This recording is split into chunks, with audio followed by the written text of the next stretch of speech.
విశాఖపట్నం పూర్ణ market సమీపంలో ఒక్కసారిగా కలకలం రేగింది. 4 ఏళ్లుగా ప్రేమించిన యువతిని ఆమె ప్రియుడు అత్యంత కిరాతకంగా చంపేశాడు. అనుమానంతోనే ఆమెను హతమార్చాడని తెలుస్తోంది. నిందితుడిని చితకబాదిన స్థానికులు పోలీసులకు అప్పగించారు.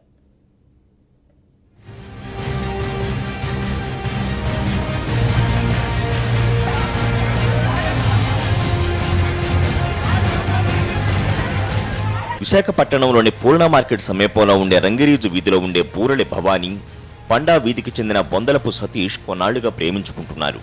ఈ క్రమంలో ఒకరి ఇంటికొకరు వస్తూ పోతూ ఉండేవారు. ఇరు వర్గాల పెద్దలు కూడా వీరి పెళ్లికి అంగీకరించారు.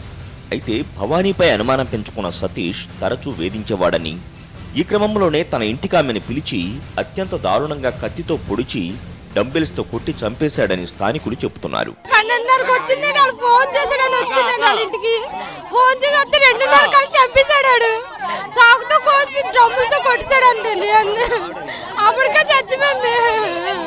మధ్యాహ్నం 12 గంటలకు రప్పించారండి. ఫోన్ చేసి నా కొడుకు రమ్మన్నారండి. రాగాల మరి ఏమైందో తెలియదండి. పేక్ కోసి గిన్నెట్టి చంపేశాడండి. పేక్ కింద గిన్నెట్టాడండి. రక్తం పట్టాడండి. డ్రమ్స్ తోటి కొట్టేశాడంటండి. మేము వెళ్ళి చూసామండి. తర్వాత ఆ ఇదిలో జాబ్ వచ్చిందండి. ఆ పిల్లకి నర్సింగ్ పోస్ట్ వస్తే వదిలేసి వచ్చిందండి ఆడి కోసం. నిన్ను కూడా అన్నాను, ఆంటీ చచ్చిపోతే ఆడి చేతిలోనే చచ్చిపోతానంటీ, సావేనా రేవైనా ఆడింకి వేరే వాడు చెయ్యకూడదు నా మీద. ఇంట్లోని కబోర్డ్ అద్దం పగలగొట్టి ఆ అద్దం ముక్కతో బాధితురాలు గొంతును ముందు కోశాడు.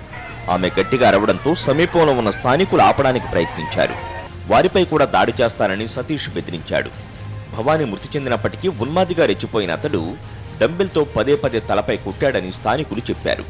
మృతురాలిని మెట్లపై నుంచి ఈడ్చుకుంటూ కిందికి రావడంతో స్థానికులు నిందితుడిని పట్టుకుని దేహశుద్ధి చేశారు.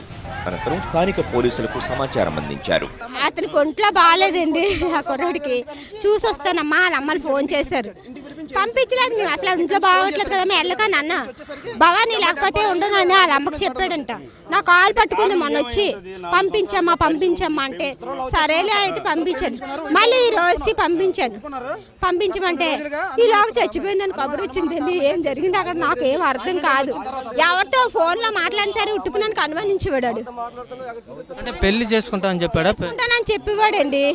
చేసుకుంటానని చెప్తే వద్దని మేము చదవని లేదు. వాళ్ళ అమ్మ నాన్న అందరూ వచ్చి పర్వాలేదులమ్మా ప్రేమించారు కదా పెళ్లి చేసుకుని ఒప్పుకున్నారు. మేము ఒప్పుకున్నామండి. ఘటనా స్థలికి చేరుకున్న పోలీసులు గాయాల పాలైన నిందితుడిని స్థానిక కేజీహెచ్కు చికిత్స నిమిత్తం తరలించారు. కేసు నమోదు చేసి దర్యాప్తు చేస్తున్నారు.